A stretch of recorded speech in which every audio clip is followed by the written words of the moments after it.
This audio is brought to you by Muslim Central. Please consider donating to help cover our running costs and future projects by visiting www.muslimcentral.com/donate.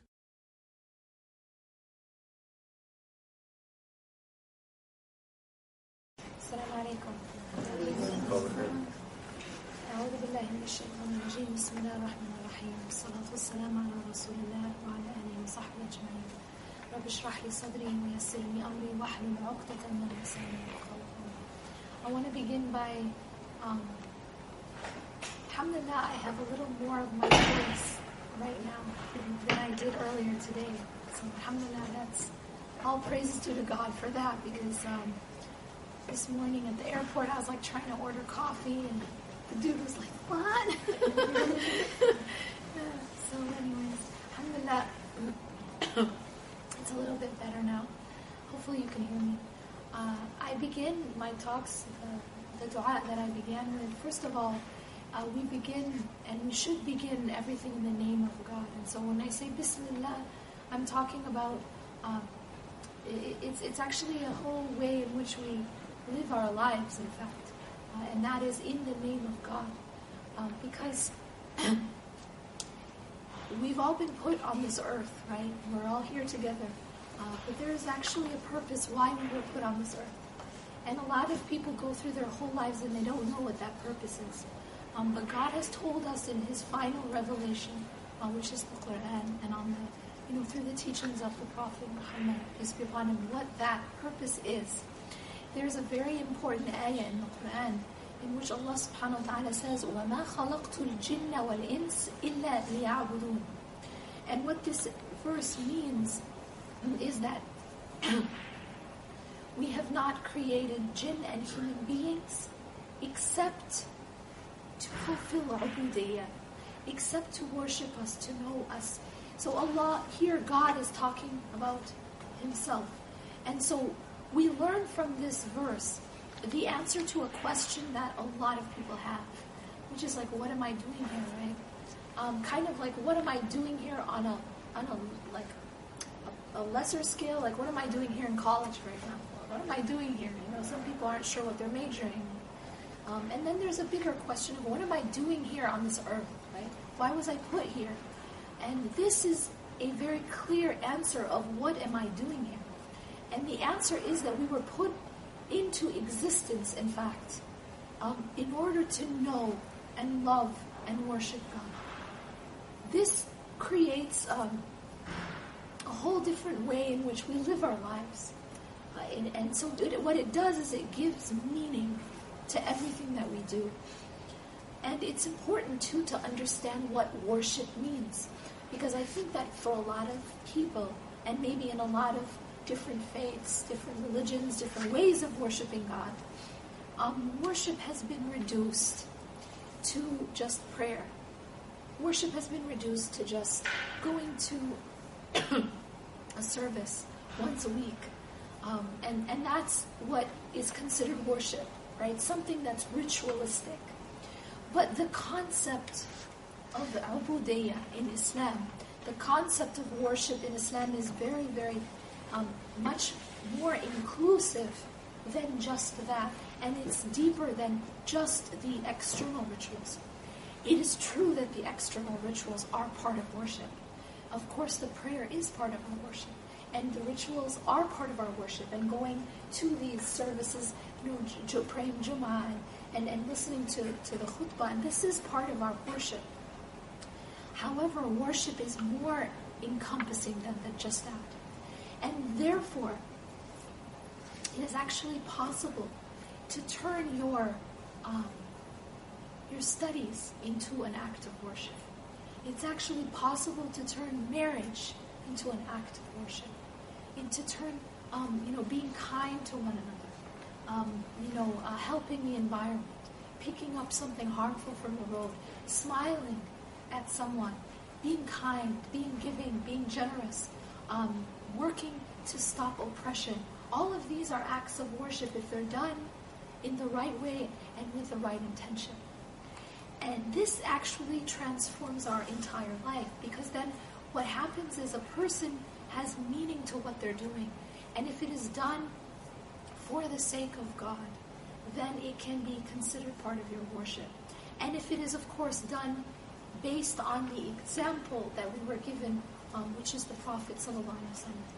Because, sometimes people, they might say, well, I want to worship God in this new special way, right? But what we have to be very careful about is that we have an example in the Prophet Muhammad ﷺ. And in fact, we're told that his example is the most beautiful example. That Allah tells us that He describes him as uswatun hasana, which means it's a beautiful example. And we cannot improve on his example. We can't say, well, I think that this thing would be better, this better way to do it, because he already has perfected the best way to do it, and that's why he is our example. So the more we stick to the sunnah, the closer we can get to having everything in our life be an act of worship in the proper way. The Prophet Muhammad, and this is also important to realize, that when God sent messengers, He did not send angels to us to teach us, but He sent human beings just like us. He always sent human beings. And even when the angels came, they came to the human being with the message. From the beginning of time, all of the prophets and messengers were humans. From Adam all the way to Muhammad ﷺ. We believe obviously in all of these messengers. We believe in Jesus as a messenger. We believe in Abraham as a messenger. We believe in Moses and all of these messengers. And in fact, we actually believe that they all came with the same message. A lot of times people misunderstand and think Islam is a new religion. Islam is not a new religion. Islam is the oldest religion. Because Islam, the word Islam, just means submission. Submission to what? And this is where we have to ask the question, submission to what? Because every single human being submits to something. Everyone is in a state of submission to something. But everyone submits to different things. So it's kind of like we take different objects of worship. So some people, they submit themselves to money, or they worship money. This is a person who money is the most important thing to them. It is what they revolve their life and existence around. It's all about money. This is a type of worship. And so that person also has an object of worship, but it just isn't God. It's money. And other people take their own selves as objects of worship. Other people take and submit to their own desires. And that's also a form of submission. But again, it's not submission to God. It's submission to my desires. Such a person is someone who, whatever they feel like doing, they do. Regardless of whether it is moral or immoral. Regardless of whether it hurts others or it doesn't. I feel like it, so I do it. Whatever makes me happy. Right? Whatever feels good to me, that's what I do. And so this is also a type of worship, but it's a worship of one's own desires. And this is where morality doesn't play a part, right? I feel like it, so I do it. It feels good, so I do it. This is actually turns a human being into resembling the animals, because an animal has urges, just like we do, right? An animal has the urge, has the desire to eat. The animal has the desire to drink. The animal has a desire to reproduce, right? So these are desires that animals have. However, the difference, and the crucial difference between a human being and an animal, is that a human being can stop and think, wait, is this moral? Wait, is this right? Is this the right thing to do? Just because I feel an urge, do I just obey it? Or do I stop and ask? And when we give up that part of the equation of stopping and asking and control and self-control and personal choice, right? Because God gave us free choice. And if we don't use that to make moral decisions, then we're really no different than animals. Because an animal, again, before an animal reproduces, the animal doesn't ask, wait, are we married? Right? Well, let's go, sign the contract first. Animal doesn't do that. Because there's no concept of this. It's right. It's like I'm attracted to this other, person or animal, the opposite gender. So, we hear and we obey our desires. That's the way an animal lives. And this is why when a human being begins to live in the same way, then they're not distinguishing themselves from animals. We have been given an extra privilege above animals, and it's called free choice. It's the ability to reason and to think, is this right or wrong? We don't just feel a desire and obey it. And when you do, then you become a person who is, it's an obedience and a submission to one's desires. God describes these people in the Quran, in Surah Al-Jathiyah, and He says, do you see the one, what's translated as, do you see the one who takes his own desires as his ilah, as his God, as his object of worship?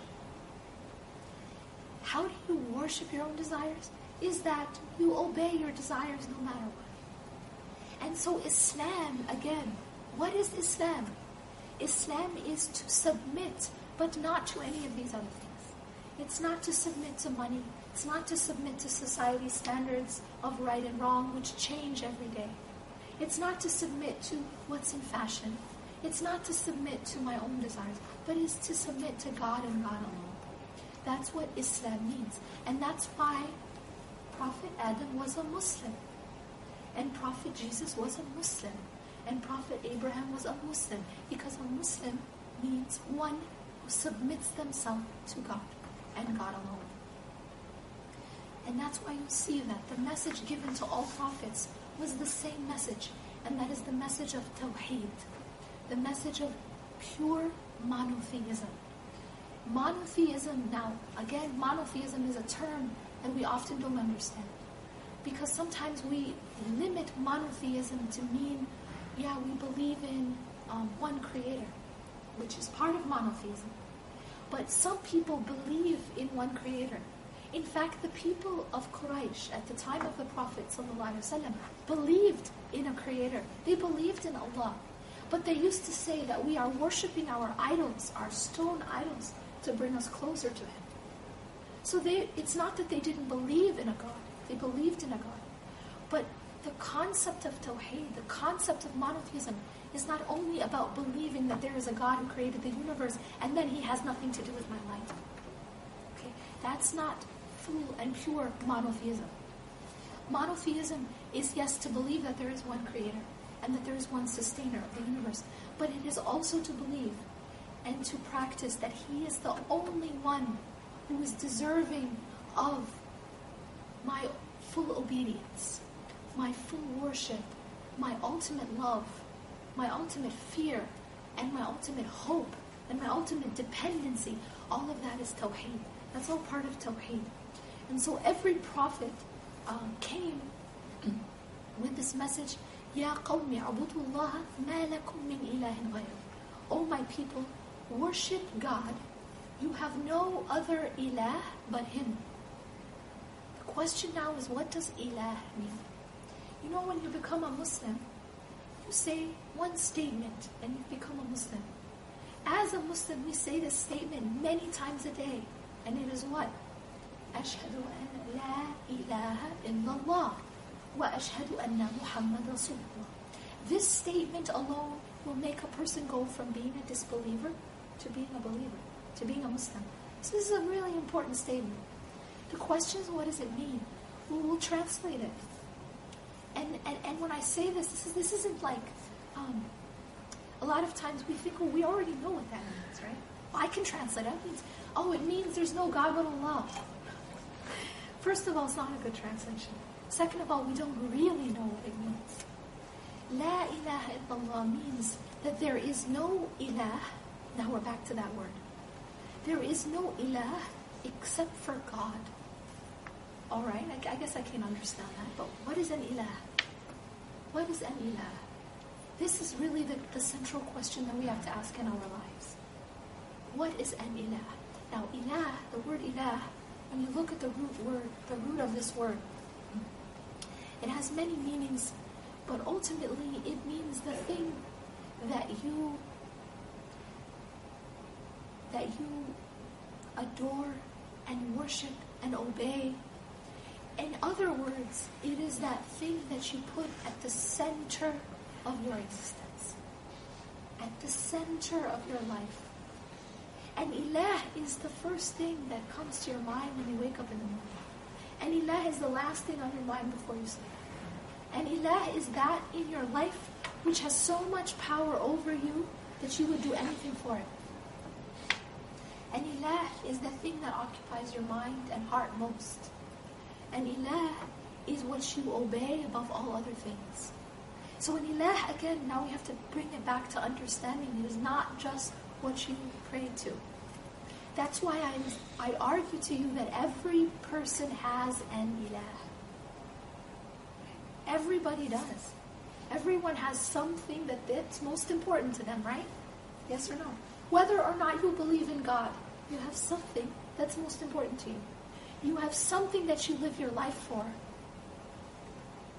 You have something that you love most. You have something that you fear most. You have something that you would sacrifice anything for.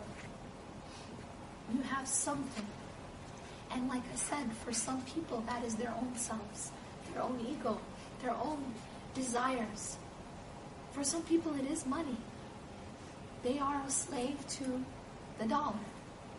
That's the reason why you see people that when the stock market crashes, they take a pistol to the head. It's because they lost their ilah, in a sense. Makes sense?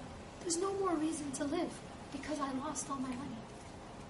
Because that was the center, that was everything to me.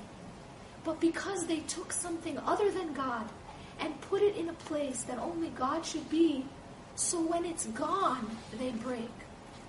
This is complete breaking. This is devastation. This is why Romeo and Juliet didn't want to live anymore when they thought that the other one was dead.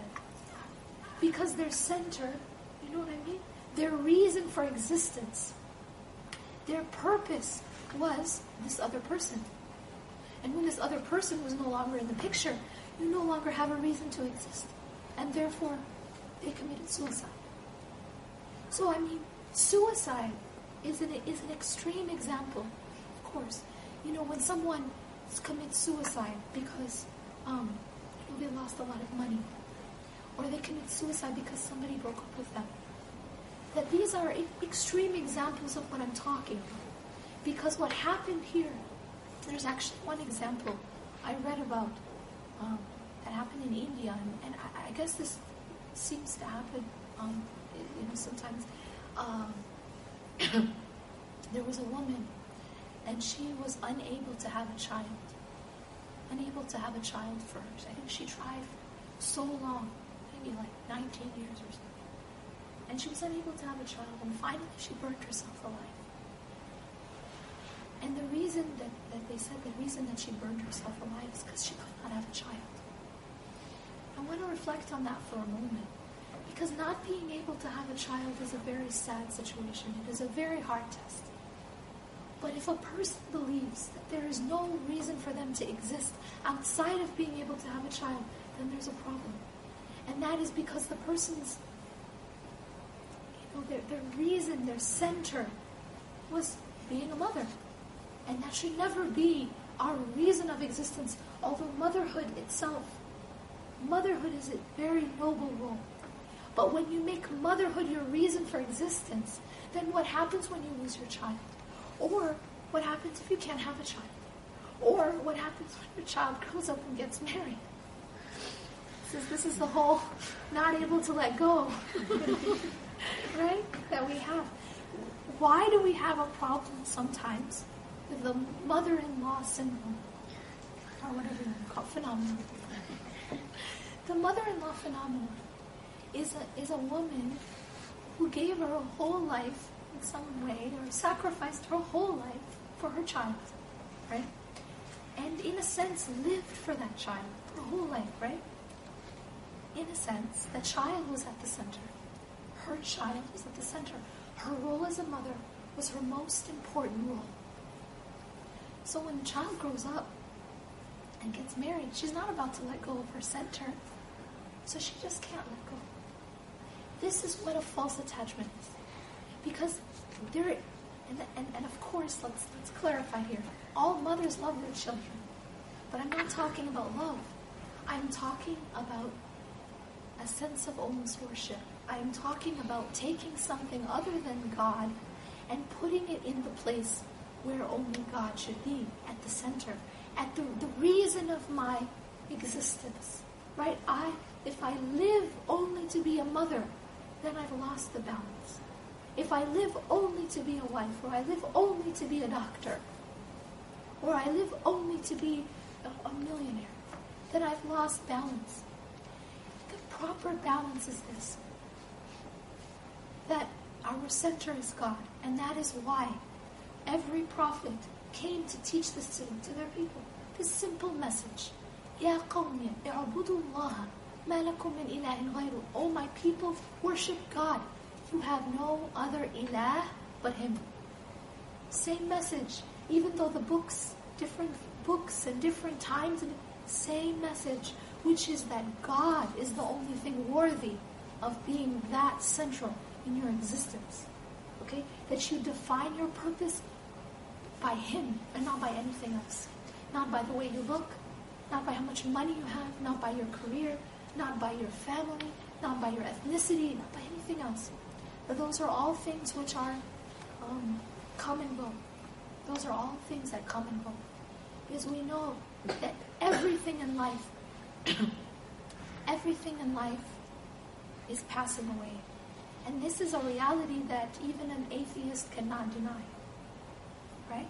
Even an atheist cannot deny the fact that they are aging with every day that they live, and that they will die. Can anyone deny it? You don't have to believe in God, but you cannot deny it, even if you don't believe in God. So everything is passing away, and there's only one thing that remains, and that is God. Allah subhanahu wa ta'ala tells us in the Quran, and He says, كل من عليها فان. Surah Ar-Rahman. كل من عليها فان. Everything is passing away. ويبقى وجه ربك ذو الجلال والإكرام. And what remains is the countenance of your Lord. So that's the only thing that remains. And when we step back and we look at our lives and the things that we get so caught up in, sometimes it's school, sometimes it's making money, sometimes it's our friends, sometimes it's our relationships, sometimes it's motherhood, or whatever it is. The things that we get so caught up in, they're all passing away. They are all passing away. They don't last. A woman, we live in a society, unfortunately,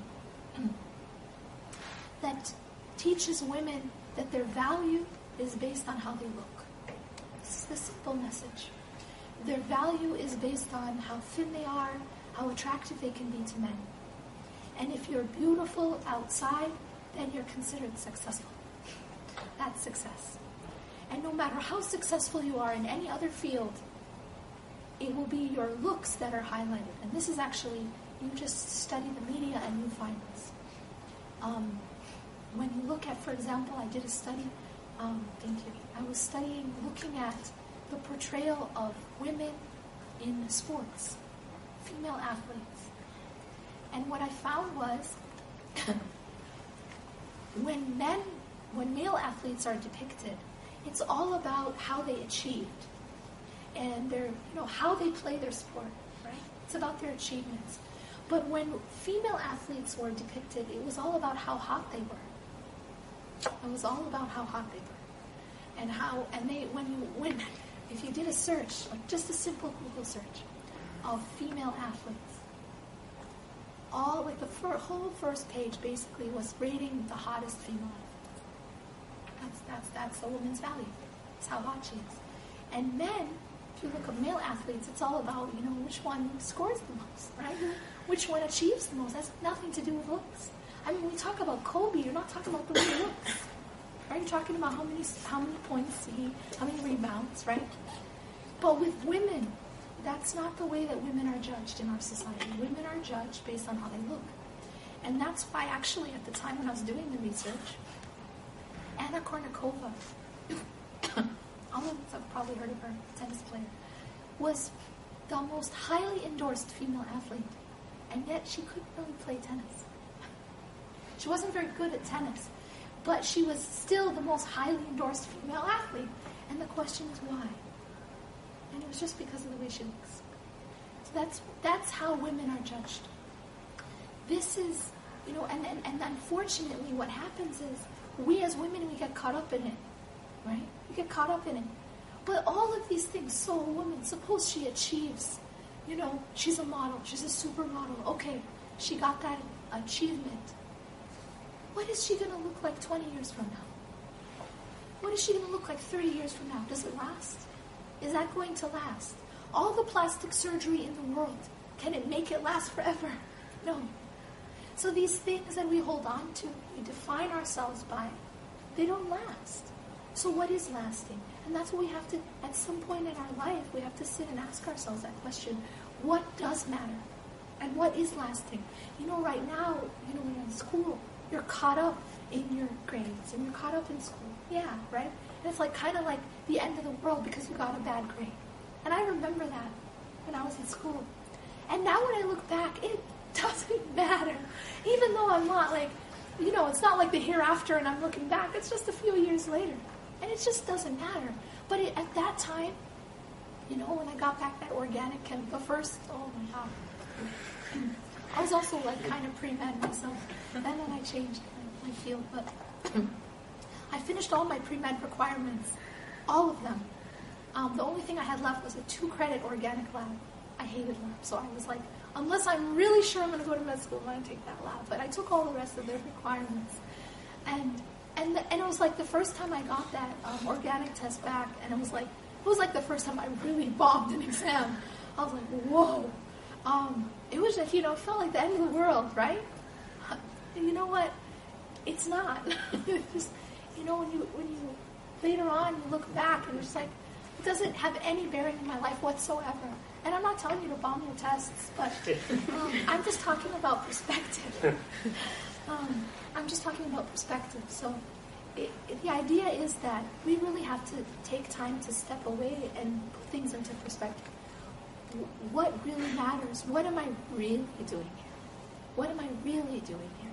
Yes, I know we're students, right? But what am I really, really doing here? What's my purpose? And ultimately, you're going to have to ask yourself, who am I trying to please?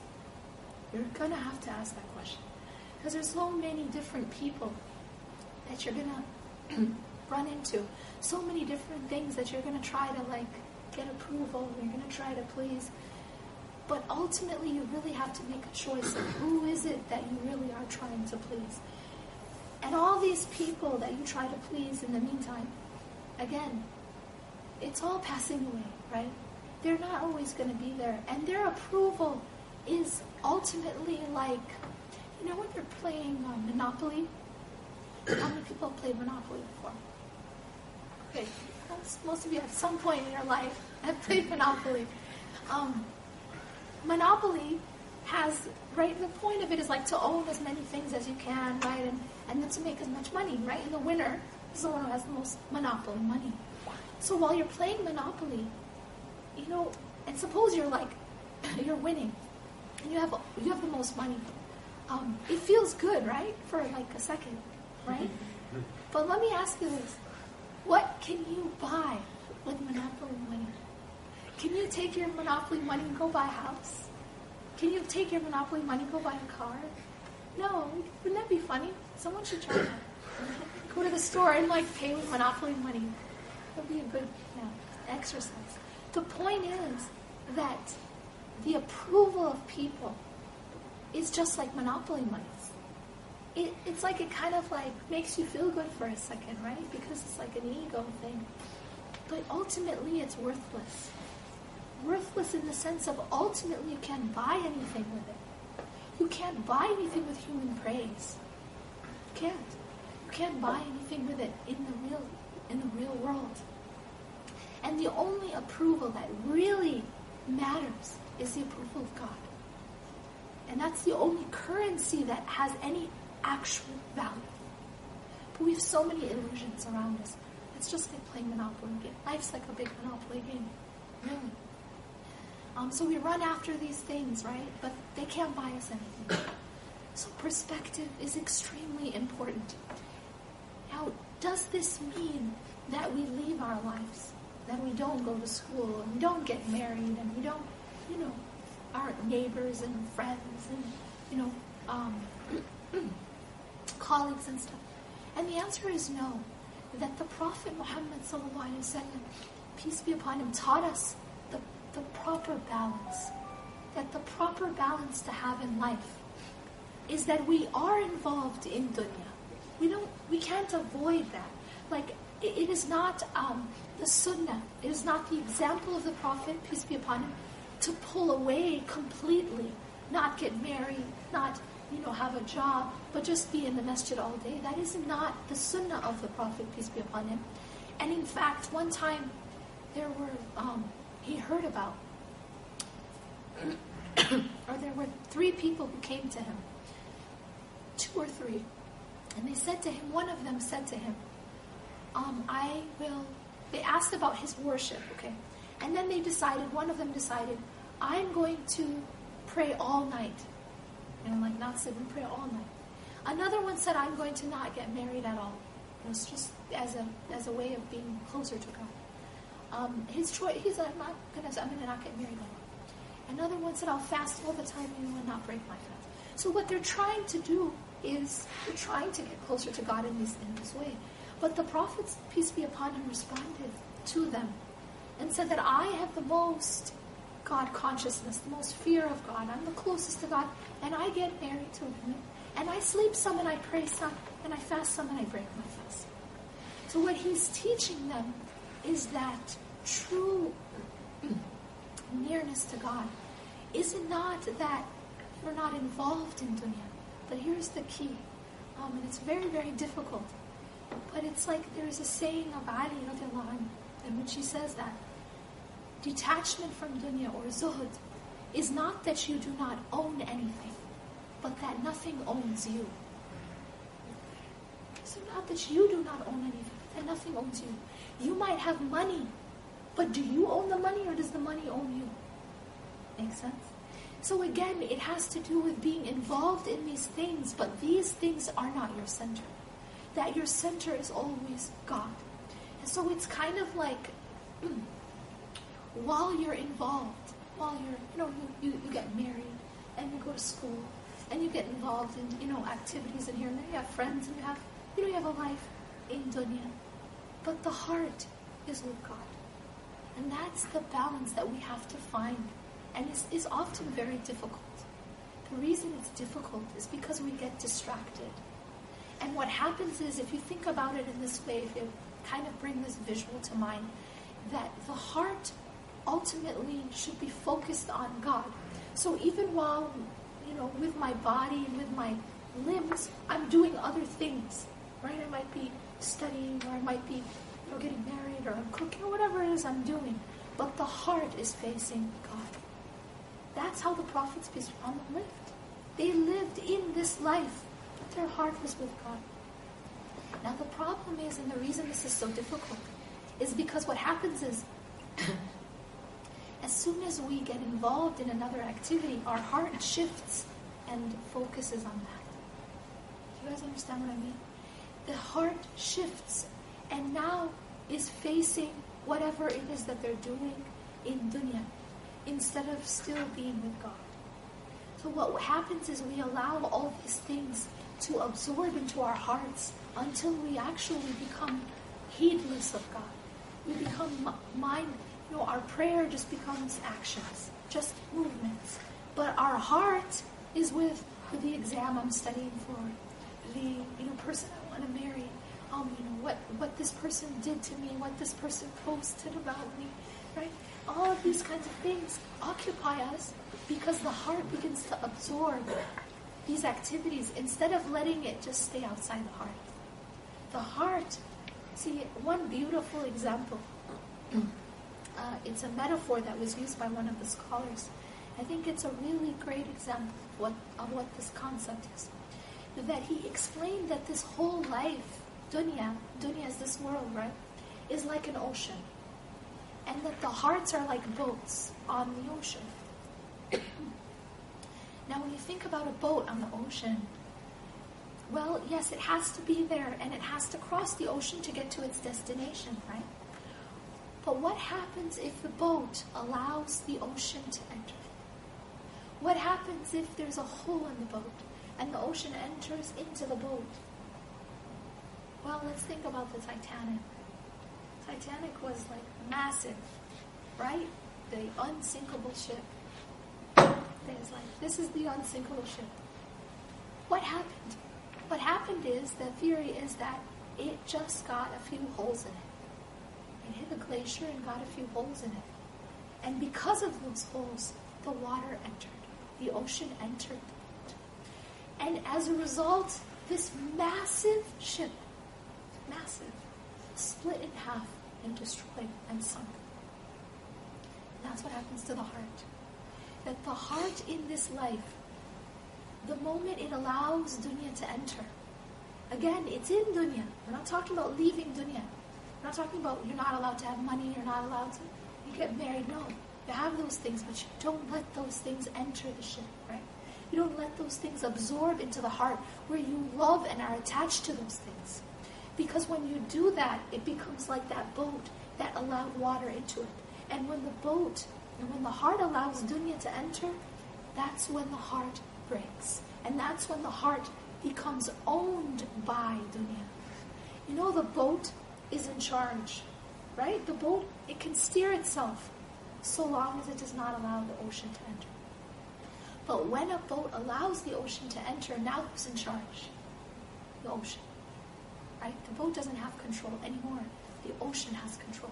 And this is what the idea is. That when you allow money to enter your heart, money controls you. You do not control your money.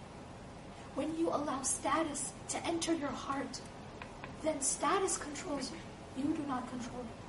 When you allow what other people think and your image to enter your heart, then that controls you. You don't control it anymore. And so this dunya was never intended to enter our hearts. Allah put us in this life to go through this life, but not to become part of it and to allow it to enter us. It's like being in this life, but not of this life. Because our true home and our first home was what? Paradise. That's where we began. And that's, inshallah, where we're returning. This stop that we have called dunya, called, this life, is just a stop. It's just a stop. And the Prophet, peace be upon him, when he described this, he said, they were offering him like something comfortable to lay on. And he said, in this hadith, he said, Mali walid dunya, what do I have to do with this life? I'm like a traveler who stops in the shade of a tree for a while and then continues on his path, on his journey. This life is just that shade of the tree. Right? We're just traveling through this life. And no matter how long you live, even if you live 100 years, when you compare 100 years to eternity, any math majors? When you compare even a giant number to infinity, it looks like zero, doesn't it? It tends towards zero. The point here is that even if you lived 100 years, which most of us won't, we don't know how long, but even if you lived 100, that in comparison to all of eternity, which we know is the hereafter, this life is just a blink of the eye. And compared to forever, right? It is just like the shade of that tree as you're traveling. And so we have to really have the mindset of a traveler. And I think it's like, subhanAllah, the Prophet speaks the truth, right? He said, be in this life like a traveler. This was his advice to us. If you want to know how do you maintain spirituality in college, how do you maintain at another level, how do you maintain spirituality throughout dunya? The answer is in this hadith. Be in this life like a traveler. Right now, I'm not from Vermont. I'm traveling. In fact, I'm not from Cincinnati. I was traveling there too. And so right now, I'm staying at a hotel, right? Now, there is a certain mindset to a traveler, right? Now, I went and I entered the hotel room. Now, suppose I went in there and I didn't like the decorations on the wall. I just didn't like them. Or I didn't like the color of the bedspread. How much trouble is that going to cause me, right? When you are traveling, the last time you were traveling, and you stayed at a hotel, did you start furnishing your hotel room? Did you start getting attached to your hotel bed? And you didn't want to leave, right? How many people, when you were traveling and you're staying at the hotel, or you're staying at the Hilton or wherever you're staying, how many people started getting furnishing and started decorating their room and started complaining that, oh, I don't like the bedspread, I'm going to go buy a new one from, whatever home store you're going to go buy from. You don't do that. What's the reason? What is the reason? It's temporary. It's very simple. It's because you know that you're only there for a while and then you're leaving. And so you do not become attached. Nobody in the world becomes attached to a hotel room. Right? And we become attached to our homes, our houses, right? Because it's as if we think we're going to live forever. We forget. You guys are students. You guys will understand this. Your dorm room. If you look at the difference between how someone decorates their dorm room and how someone decorates their house, you will understand my point. It is totally okay to have no furniture in a dorm room, isn't it? Or just something cheap used, right? Yeah. You're not going to go buy expensive furniture for your dorm room, right? Okay. Even if you got furniture, and maybe the guys will understand this more. Even if you got furniture, I'm pretty sure you didn't buy expensive furniture for your dorm room, right? Okay. But go and look at some of the houses. There's a difference, right? And the idea is, even though you're going to stay there, say you were going to stay in that same dorm for 4 years, but it's still temporary. And in your mind, you know, I'm just traveling. I'm just a traveler. I'm just staying in this dorm, and I'm leaving. And that's your mindset. No one gets attached to their dorm. Am I right? You don't get attached to it. You're not like, no, I don't want to leave. Please, don't. I don't want it to be over. You can't wait to leave. The point is that the mindset of a traveler, there is a natural detachment, right? Yes, you still interact with your dorm room. You still live there, and you still sleep there, and you still use it, right? But you don't fall in love with a dorm room, yeah, and you don't become so attached to it. Neither do you with a hotel room. So the idea here is this whole life should be like that dorm room. And that's what the Prophet, peace be upon him, is teaching us. Be in this life, this whole life, like a traveler. So that you're not so caught up, because you know you're leaving. That's how he was.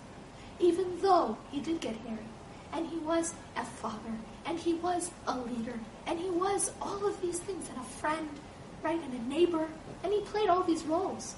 But he knew that he was just there, like a traveler who stops in the shade of a tree for a while and returns. And that's called perspective. That's called perspective. And that's how you go through this ocean of dunya without drowning, without allowing the dunya to enter. That things come and go, but you don't allow them to take over your heart. That right there is the perspective and the theory. But here, practically, what does happen is that you might become sort of, maybe this type of reminder refocuses us. It refocuses our heart, gives us perspective. But here's the nature of this life, and the nature of the human being, is that we forget. And we are forgetful. And in fact, the word in Arabic for human is insan. And insan shares the root with from nisyan, which means to forget. So even the root word of mankind is forgetting. We are by nature forgetful. This is why we have something called dhikr. There's something called remembrance and reminders. The Quran itself is called dhikr. It's referred to as dhikr because it reminds us. And if we don't remind ourselves of this reality and this truth regularly, then we will forget.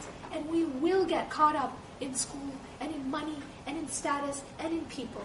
We will get caught up, and we will let the ocean enter, and we will get owned, and we will sink. So this is why God, for example, has told us to pray 5 times a day. He didn't tell us to pray once a day. He didn't tell us to pray twice a day. And not only did he tell us to pray 5 times a day, but all these prayers are not all at once. You know, they're not all before you sleep. Not just bring them all together, say a couple prayers before you sleep. No, they are spread out throughout the day. Throughout the day. And there's a reason for that. Because God knows our nature. That we do forget. And we do get distracted by what we're doing in the day. This is why he gave us the prayer to refocus us. 5 times a day. And in fact, when it was first commanded, it was 50 times. When the story is that the commandment for prayer came to the Prophet, peace be upon him, in the magnificent journey, right? And Isra wal Mi'raj, when he was taken up to the heavens. And it was at that time that God commanded the prayer. And at first, and of course it was it was intended this way to be 5. But at first, and this is to teach us something, by the way, there's a lesson in this. At first it was 50. And we are told that he had a conversation with Musa alayhi salam. Musa dealt with Bani Israel, the children of Israel. It's like they're never going to pray 50 times. Ask God to reduce it. So he went and he asked God to reduce it, and it was kind of reduce. Finally, he said 5, and Musa alayhi salam still said they're not going to do it. He was right. He was right. But the Prophet couldn't ask him to reduce more than that. And so, didn't want to ask more than that. This is how it was intended. So what do we learn from that? First of all, let's look deeper. Imagine for a moment if you actually prayed 50 times a day. Would you really have time to do anything else?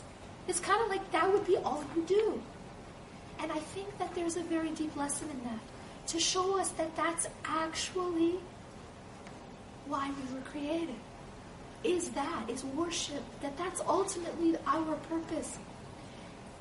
And that the rest of the things we do in life are kind of just, that's the motions. But that our actual life is prayer. Prayer in the sense of worship in every sense. But what God has done is he's given us the 5, equivalent to the 50. But this is to show us first the importance of prayer, but at a deeper level the importance of worship. That actually our life is about worship. And all the rest of the stuff we do in our life, that's kind of the fillers. Okay? But we live our life the other way around. What we do is this. We take our activities throughout the day. I have a class, I have a meeting, I have a game to watch, I have a party to go to, whatever it is. I want to go to the mall, whatever it is that we do. And then we say, okay, when I have time, I'll pray. Right? If we pray at all. It's kind of like, I'll fit it in wherever I have time. As if you were put on this earth to go to class, or to the meeting, or to go shopping, or to watch the ball game. And that's your purpose. And the prayer, that's when I have time. So you see what we've done is we've completely left our purpose. Yeah? And instead, we've given up our purpose for the sake of a ball game, a trip to the mall, whatever it is that we occupy our lives with. We've lost focus. And it's interesting because you think about how should we actually structure our day. If you want to know how we should actually structure our day, think about what happens in Ramadan. Okay? Would anyone schedule anything at Maghrib time? No. It's like, I'll do stuff before Maghrib or after Maghrib, but not during Maghrib, because Maghrib time is when I get to eat. Right? And so, it's like Maghrib becomes a pillar in our day.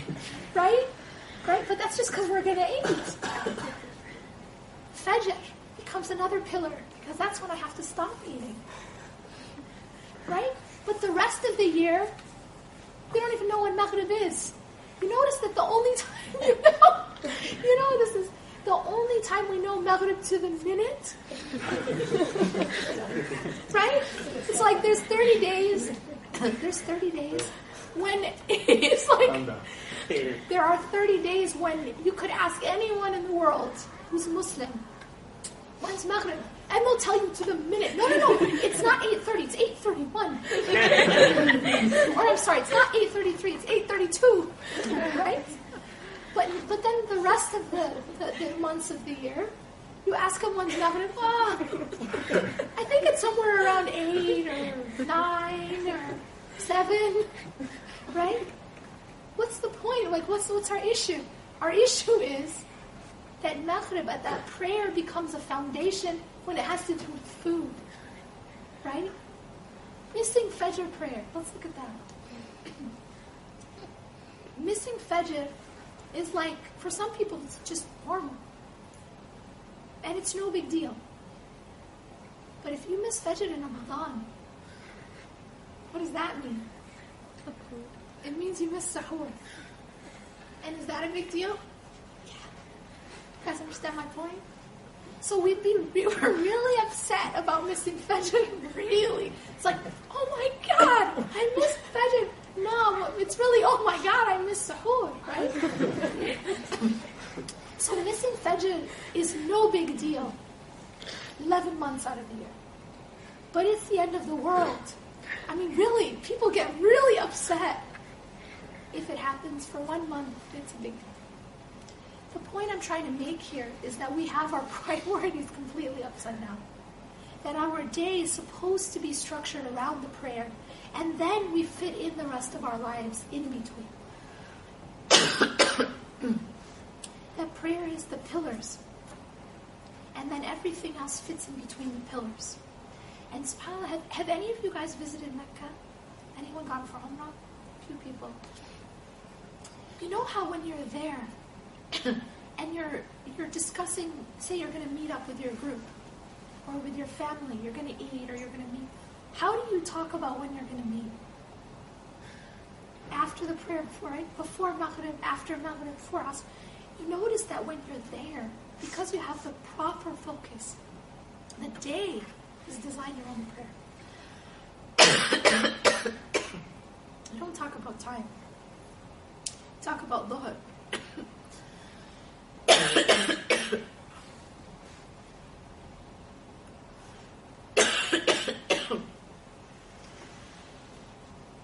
need a moment to breathe.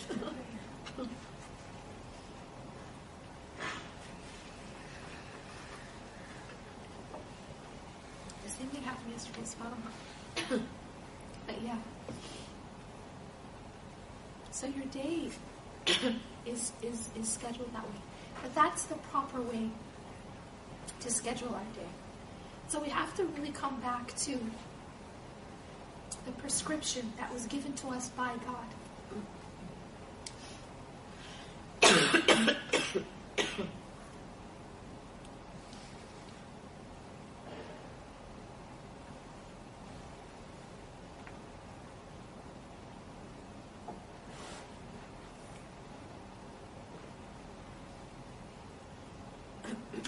Your voice is something to take for granted.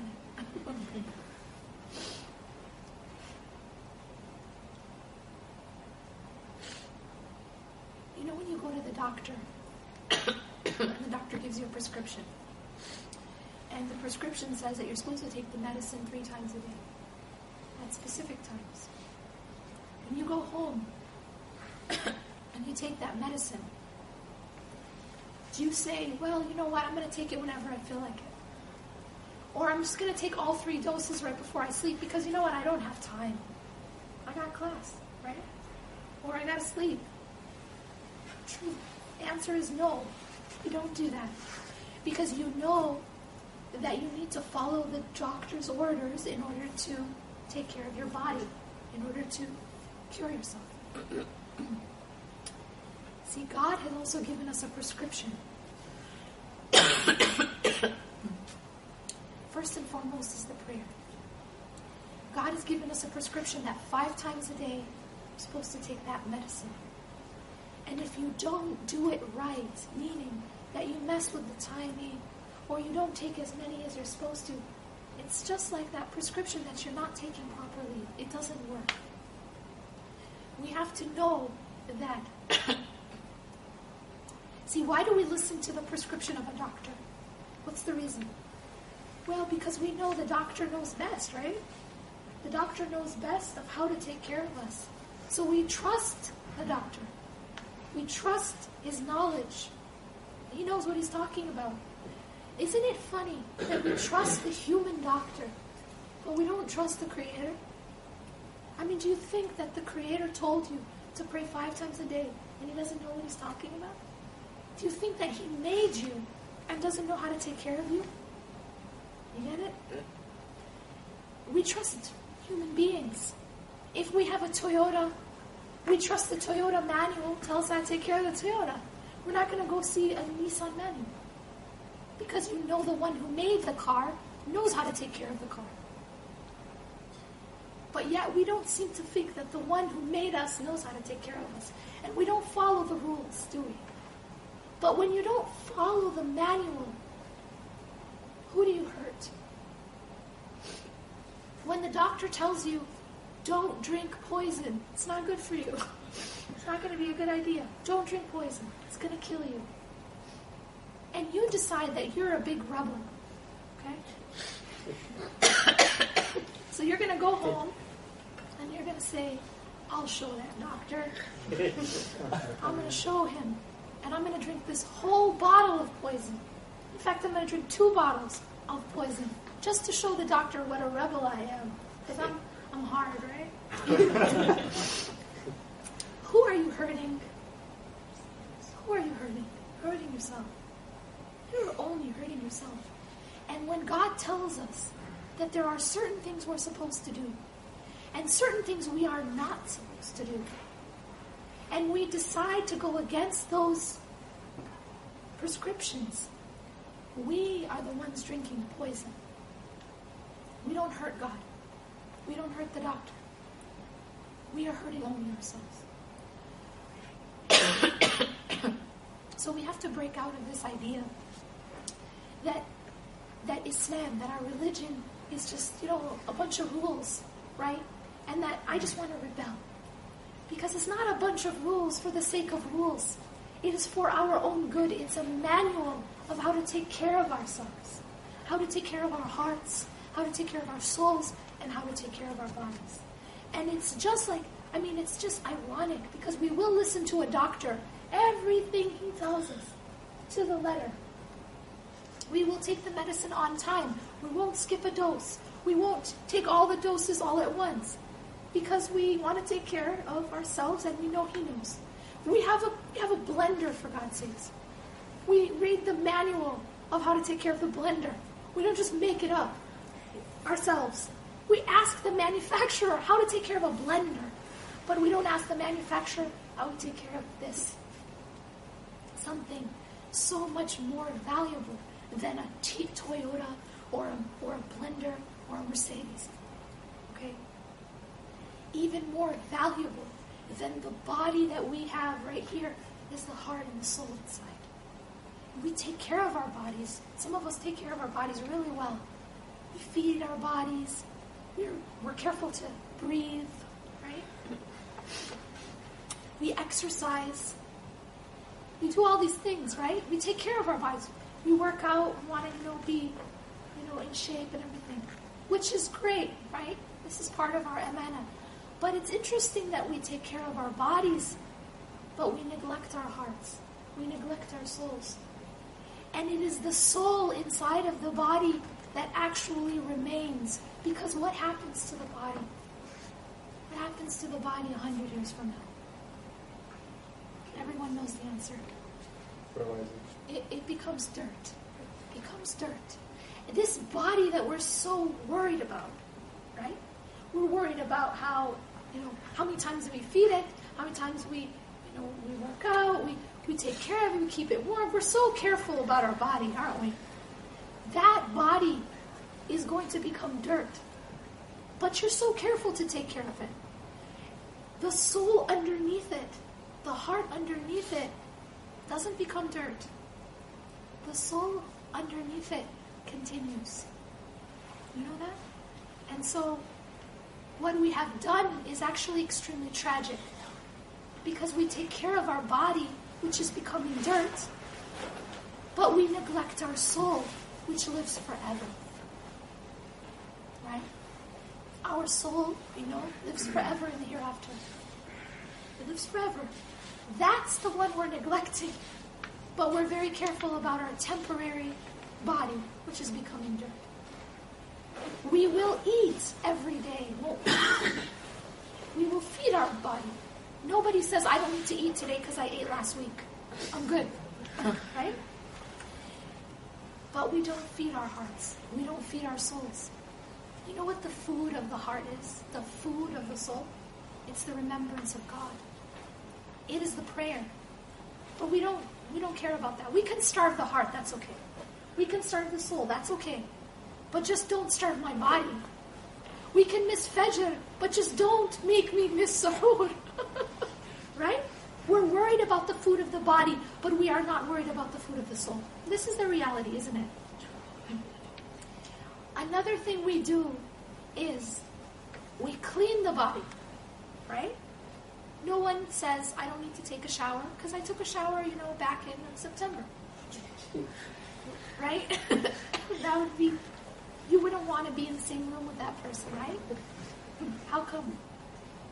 What's the reason? It's not really good. Because yeah, exactly. That person will be covered in dirt, in sweat, right? And will smell bad. That's a physical smell, physical dirt. But you know that the heart also gets dirt on it. The heart also smells bad, but we don't smell it in the physical world. And the thing that makes the heart dirty is our sins. How do you clean the heart? Clean the heart through repentance, through tawbah, istighfar, and turning back to God and seeking forgiveness. That's kind of like the shower. Okay, that's the bath. But the problem is, we are like those people who say, I don't need to take a bath today because I took one last year. I repented, like when I was 14 or something. I don't know when we last repented. But think if that was the last time you took a shower. Can you think about that right now? Maybe it was Ramadan. What if the last time you took a shower was in Ramadan? Right? That would be really problematic, right? But many of us, the last time we've taken a bath for our hearts is a long time ago. It needs to be consistent. Because just like you keep your body clean, you need to keep your heart clean. And then finally, is there anyone who says, I don't need to breathe today because I breathed? I took a couple breaths yesterday. I'm good. Or, I'm going to miss a few breaths today. I'll catch up tomorrow. We don't do that because we know that the body needs air, needs oxygen to stay alive. When a person is not praying, it's just like the one who's not breathing. But it's the heart that ends up suffocating. Make sense? Our prayers are like oxygen for the heart, oxygen for the soul. And when you're not praying, it's like the one who's saying, I'll miss a few breaths. Maybe miss like 3 hours of breaths. Yeah, I'll catch up tomorrow. But we don't see this, and so we don't understand that it exists. Because everything we believe in has to be something I feel and I touch and I see. But that's very, very deceptive. Because the most real things in life are those things you cannot see. Can any of us see God? No. But He's real. We can't see the angels, can we? But they're real. We can't see Jannah. We can't see paradise. We never did. We can't see hellfire. Never did. But those are real. We have not seen our grave, but it is real. We haven't seen death. Anyone seen death? Their own death? No. But it is real. So the reality is that the things that we cannot see are real. And just because we don't see them, and just because we choose to deny them, doesn't mean they're not real. It doesn't mean that they're not going to happen. You know, if you have an exam coming up and you choose not to study, you choose just to party and to just pretend that there's no exam, it doesn't mean it doesn't happen. It will happen. You still have to take it, and you just end up failing. We are all going to die. And if you live your life partying, just pretending that that exam is never going to happen, that we are going to meet God. And the fact that I deny that, or that I live my life as if it's not going to happen, doesn't mean it's not going to happen. It does happen, but I just end up failing. Just like that exam that I didn't study for. We have to make these decisions. We have to be conscious of what's real and take care of those things that are lasting. Take care of those things that are lasting. We have to establish the air of the heart, which is in the remembrance of God. It has to be established wherever you are. Just like, it's not like when you're busy studying, you don't breathe, right? Is there anyone who's like, no, I'm too busy to breathe right now, right? It doesn't happen. And we can never say that we're too busy to give our heart oxygen. The remembrance of God is oxygen. Prayer is oxygen. Okay, so we have to be very careful. And the timing of the prayer is crucial. Just like I said about the doctor and the prescription, it's supposed to be at a certain time. God knows what He's doing, believe me. And when He said Fajr is at this time, from this time to this time, and it's an hour and a half or an hour and 15 minutes, it's because it's supposed to be at that time. It doesn't mean that it's whenever I feel like waking up. Okay? God knows what He's doing when He prescribes something for us. And if I choose to ignore it, I do not harm anyone but myself. Remember that when you drink poison, you don't harm the doctor. You harm yourself. Okay? When you don't eat, you're only harming yourself. When you don't breathe, you're only harming yourself. You're not harming the doctor who told you you need to eat, you need to breathe, and you need to not drink poison. Okay? So keeping in mind this, taking care of the heart, feeding it, giving it oxygen, and cleaning it through the repentance. Finally, is the protection of the heart. Okay? We have to protect our hearts. Just like we protect our bodies, we protect our homes. You know, if you have like a lot of valuable jewelry, okay, or a lot of valuable things in your home, where do you put it? Safety. Put it in a safety deposit box, or you put it in a safe box, and then you lock your doors, and then maybe you have a security system, and you have a fence, you have all these different protections, right? Because you don't want someone to come and take those valuables, right? Within our body, there is something very valuable. It is more valuable than all the jewels combined, and it's called the heart. Each of us, our heart is the most valuable thing that we have. It's the heart that determines our eternity. You know, Allah tells us in the Quran, on the tongue of Ibrahim alayhi salam, وَلَا تُخْزِنِي يَوْمَ يُبْعَثُونَ يَوْمَ لَا يَنْفَعُ مَالٌ وَلَا بَنُونَ إِلَّا مَنْ أَتَى اللَّهَ بِقَلْبٍ سَلِيمٍ. Here, Abraham is asking God, do not disgrace me on the day when everyone is brought back. He's talking about the Day of Judgment. The day when neither wealth nor children will help any person. You know, we live in this world of monopoly money, right? Wealth and status and power, they seem to help us. In reality, they don't help anyone. The day when neither wealth nor children will help anyone. إِلَّا مَنْ أَتَى اللَّهَ بِقَلْبٍ سَلِيمٍ. Except for the one who comes to God, returns to God with a heart that is sound, with a heart that is salim, with a heart that is healthy. From this we learn that this is our jewel. This is what we have to take care of. Because this, the health of this, is what's going to determine forever for you and for me. So that's pretty important stuff, right?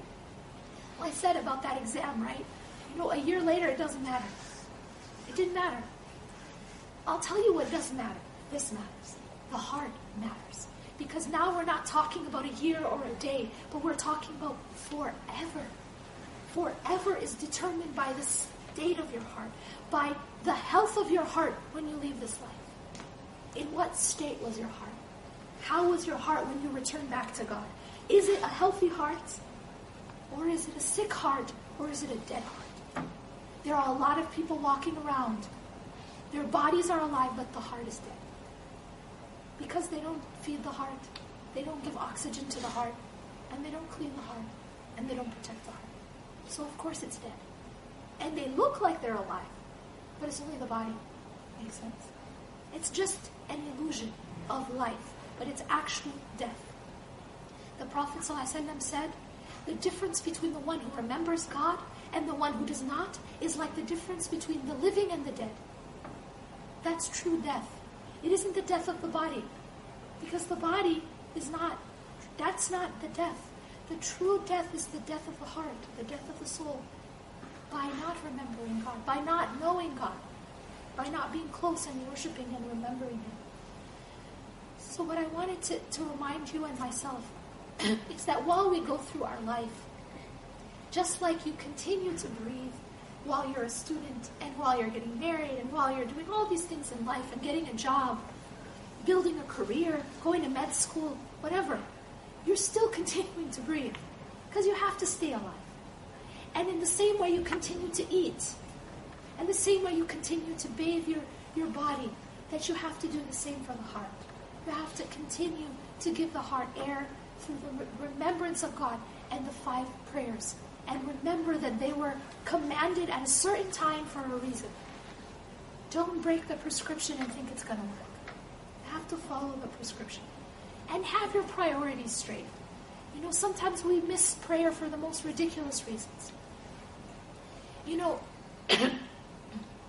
this is kind of a funny example, but think about it for a moment. Sometimes people miss prayer because they say, okay, I'm in class. Or maybe I'm at my job. Or maybe I'm at a meeting. Or I'm at the mall. Or I'm watching the game or something. Okay. But now think for a moment, if you are in class, or you are in a meeting, and you need to use the bathroom. Okay? And it's like, seriously, an emergency. You have got to use the bathroom. My question is, what do you do? Is there anyone in the world, an adult,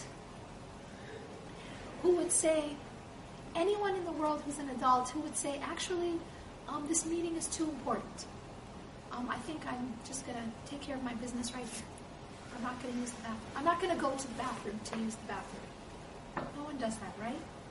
No one says, I'm in this exam or I'm in this class. I'm not going to get up and use the bathroom. And the reason why we do that is because it would be too humiliating, wouldn't it? And yet we have no problem being humiliated in front of God by missing the prayer. So we don't want to miss the bathroom. We'll make time to go to the restroom, but we will not make time to go pray. So isn't there a problem? If you're asleep in your bed, and no matter how comfortable you are, and no matter how tired you are, you need to go to the bathroom, what do? Tell me what you do. Everyone has the same answer. I pull myself out of bed, even if I have to rip myself out of bed, and I go to the bathroom. Don't we? So why is it that we will get up out of bed just to use the bathroom, but we will not get out of bed to pray? In fact, we might even get up to use the bathroom and go back to sleep and not pray. Right? It's just because I don't want to wet my bed. It's right? I mean, really think about it. What's the reason? It's because, like, we have been, what's the word? We have principles. And our principles are that it's not okay to use the bathroom anywhere outside of the restroom. That's just the principle. And we've all accepted it. Even though it's not a physical necessity. You guys feel what I'm saying? No one goes around and says, oh, you know what, I don't have time to use the bathroom, so I'll just wear Depends. Right? You guys know what I'm talking about? No one does that. And that's because we make priorities. And yet, with prayer, it's just like, oh, I don't have time. I don't have time. But yet, you have time to go excuse yourself and use the bathroom. Or I was too tired. but yet you're not too tired to get up and use the bathroom. One other really funny example is if I told you that at the time of Fajr, like say, okay, about 6 a.m. or whatever time, that every day at 6 a.m.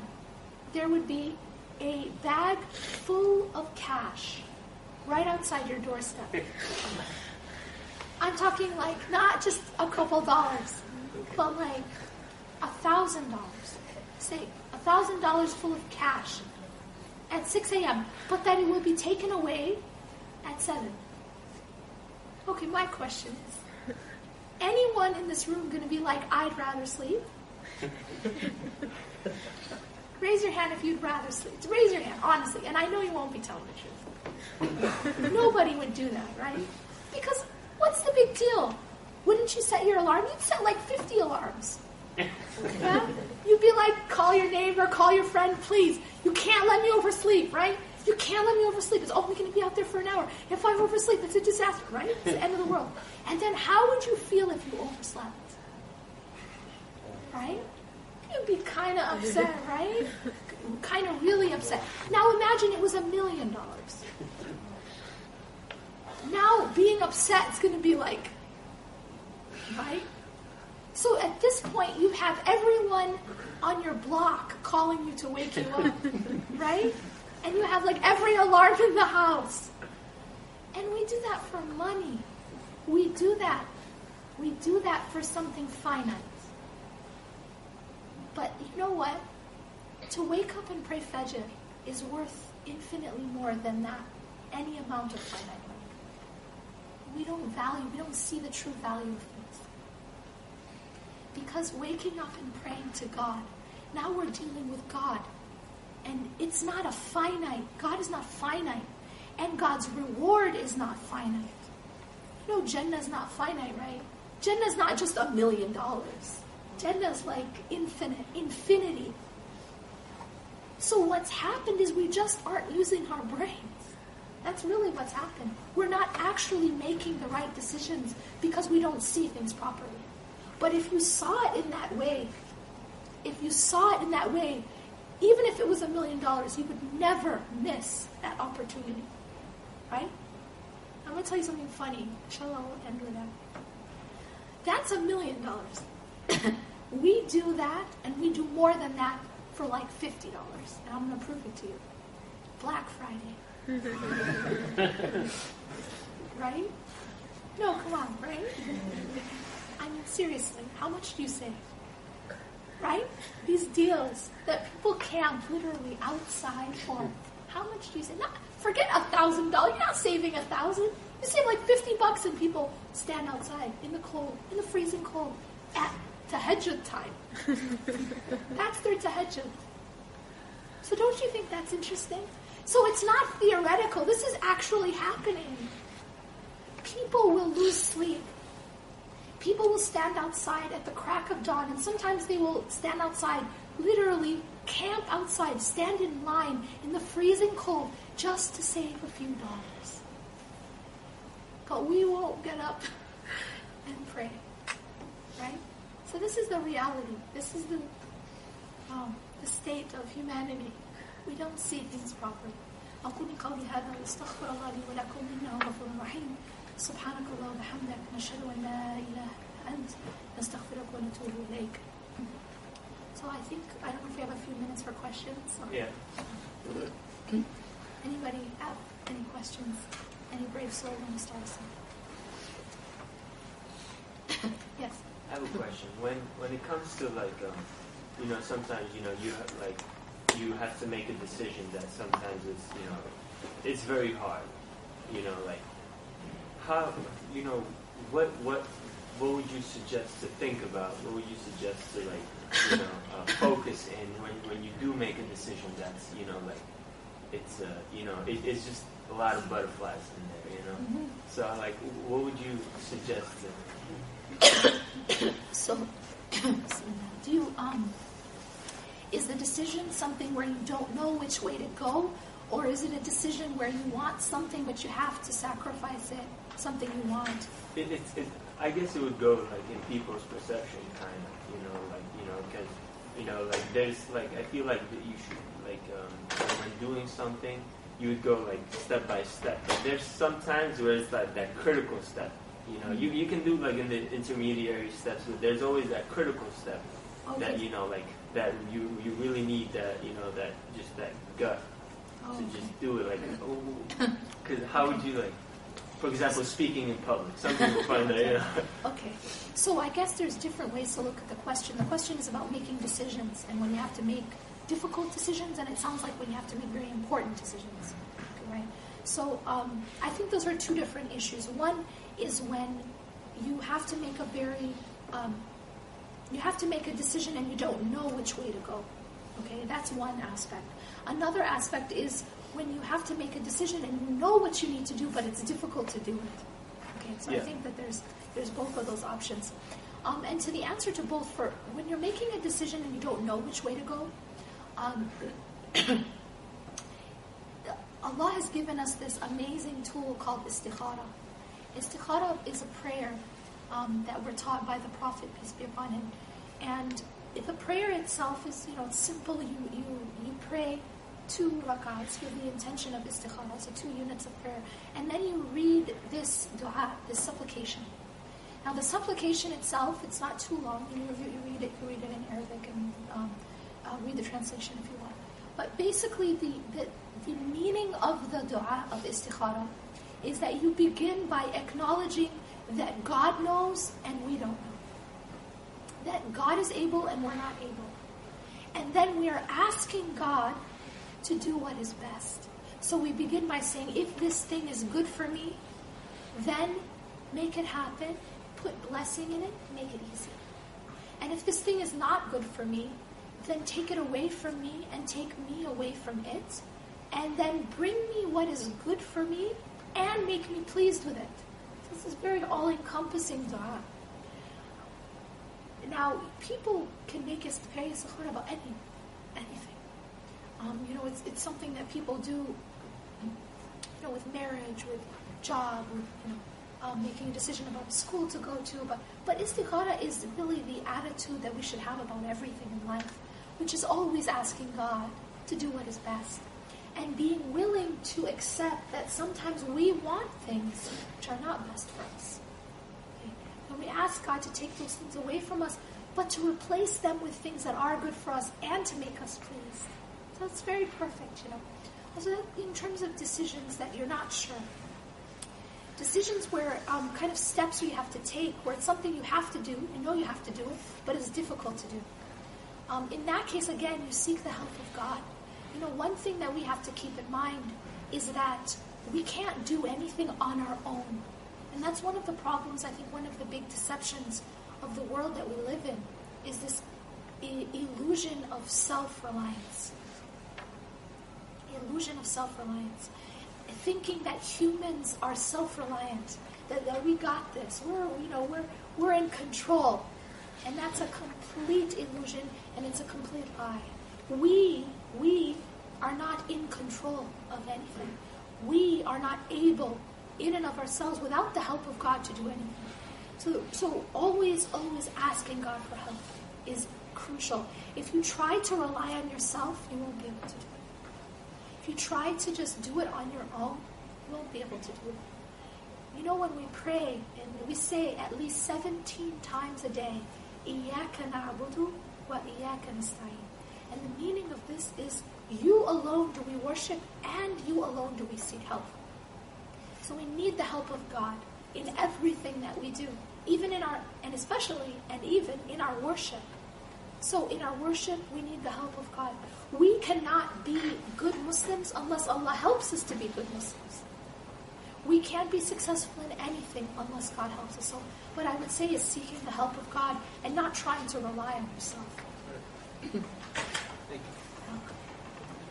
Actually, in the question you said about public speaking, it reminds me of the example of Moses, actually, Musa alayhi salam.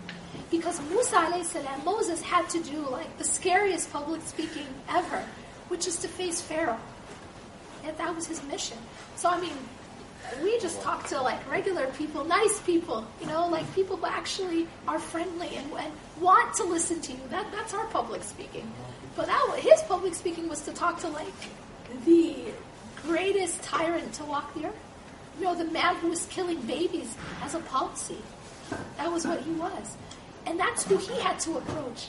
But we have a lot to learn from his supplication, his dua. He asked God's help. Rabbi shrah li sadri. Oh Allah, expand my chest for me.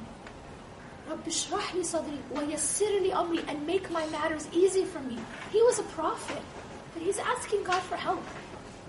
Rabbi shrah li sadri wa yassir li amri, make my matters easily for me. Wahlul 'uqdatan min lisani yafqahu qawli, take the knot out of my tongue so that they will understand my words. So this is the spirit we should have, is asking God to help us. And this is actually the dua that I make always before I give a lecture. Anytime we're going to speak, we have to give a talk, or even just, you need to talk to a friend about something really important. Make this dua, the dua that Musa made.